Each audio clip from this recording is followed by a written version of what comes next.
Indian ex cricketers में इरफान पठान के मुंह के ऊपर ताला लगाना बेहद मुश्किल है। मतलब ये जान जोखम वाला काम है, मुझे नहीं लगता कि कोई आम मनुष्य ये काम कर सकता है। इरफान पठान ने इंडियन सेलेक्टर्स का जॉब आसान कर दिया है। वो क्या है, अजीत अगरकर, उसका काम तो बिल्कुल समझे उन्होंने नबेड़ दिया, ख़त्म कर दिया, दी एंड कर दिया। उन्होंने अपनी प्लेइंग 11 या सॉरी वर्ल्ड कप का स्क्वाड जो है, वर्ल्ड T20 के लिए स्क्वाड, इंडियन स्क्वाड, वो अनाउंस कर दिया है इरफान पठान ने। और मेरा ख्याल है कि उसी से अगर गुजारा कर लिया जाए तो क्या है, ठीक है, इरफान पठान ने दिया है, इतना उनकी समझ बूझ है क्रिकेट की। मैं तो हमेशा कहता हूँ कि दुनिया के सबसे बड़े क्रिकेटर वही हैं, उसके बाद नहीं अब पैदा होने वाला। ये एक हो गए हैं, इन्होंने पूरा पारा कर दिया है। इनके जो इन्होंने जो क्या उसको कहते हैं 15 रुकनी टीम या 15 मेंबर स्क्वाड जो इंडियन अनाउंस किया इरफान पठान ने, वो ज़रा सुन लें। रोहित शर्मा, अपना यशस्वी जायसवाल, विराट कोहली, सूर्य कुमार यादव, ऋषभ पंत, रिंकू सिंह, हार्दिक पांड्या, शिवम दुबे, रविंद्र जडेजा, युजी चाहल, कुलदीप यादव, अच्छा जी, जसप्रीत बुमराह, मोहम्मद सिराज, अर्शदीप सिंह, शुभमन गिल, ये इनका स्क्वाड है। अच्छा, अब इसमें जायसवाल, उसकी परफॉर्मेंस IPL के अंदर आपके सामने है। उसके बाद सिराज की परफॉर्मेंस आपके सामने है। अर्शदीप की चलो ठीक है, माड़ी मोटी। अच्छा, इसमें मिडिल ऑर्डर में पराग किधर है? पराग कम खेल रहा है, 30 नंबर के ऊपर है वो भाई साहब अपने जिसे कहते हैं लगा हुआ है, 30 नंबर पर क्या गया हूँ, वो जिसे कहते हैं लीडिंग रन स्कोरर्स में से एक है। अच्छा, इसमें संजू सैमसन किधर है?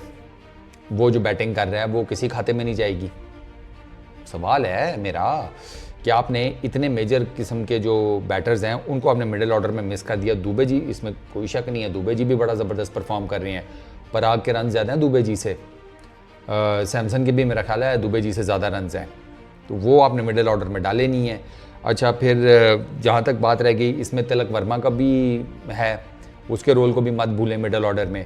मिडिल ऑर्डर में आपके बहुत यब है, और अगर आपने ये जो दिए हैं, अब जैसे ऋषभ पंत की, इनके बाकी सब के सामने तो इतनी परफॉर्मेंस नहीं है अभी, स्ट्रेट फॉरवर्ड ही बता रहा हूँ, बैटर बहुत आला है, इसमें कोई शक नहीं है, लेकिन अभी उसका ताज़ा तो कम बैक हुआ है, आते साथ ही वो कैसे करता, तो ऋषभ पंत की कोई इतनी खास परफॉर्मेंस नहीं है। अच्छा, फॉर दैट मैटर परफॉर्मेंस उस तरह की अभी तक रिंकू ने भी नहीं दी, लेकिन रिंकू को ये एज दिया जा सकता है कि वो जिस नंबर पर आता है, ज़्यादा बॉल्स नहीं होती, तो वो मार धाड़ दिस दैट में उसने वही करने होते हैं, 20, 25, 30, बहुत ही रेयर होता है कि वो बहुत बड़ी इनिंग खेल जाए, तो रिंकू का ये है।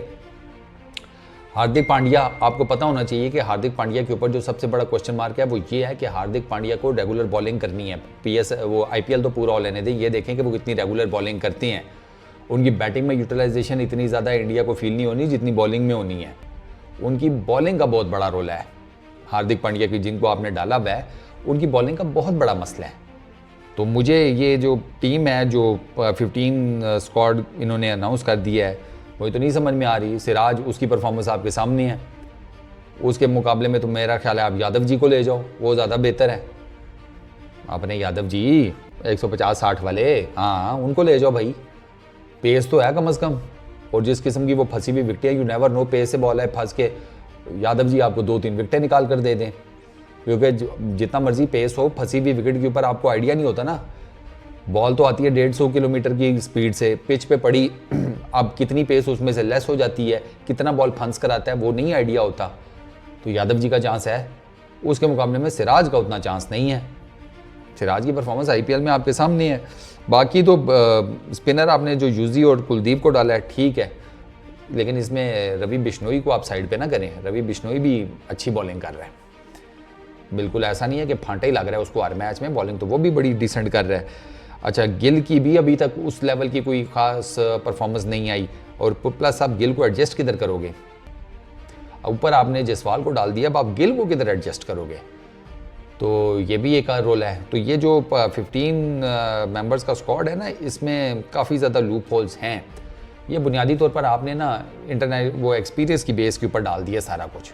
दुबे जी को निकाल करना, बाकी सबका जो इंटरनेशनल एक्सपीरियंस है उसी की बेस के ऊपर आपने अपने जो 15 मेंबर्स का स्क्वाड है ये अनाउंस कर दिया।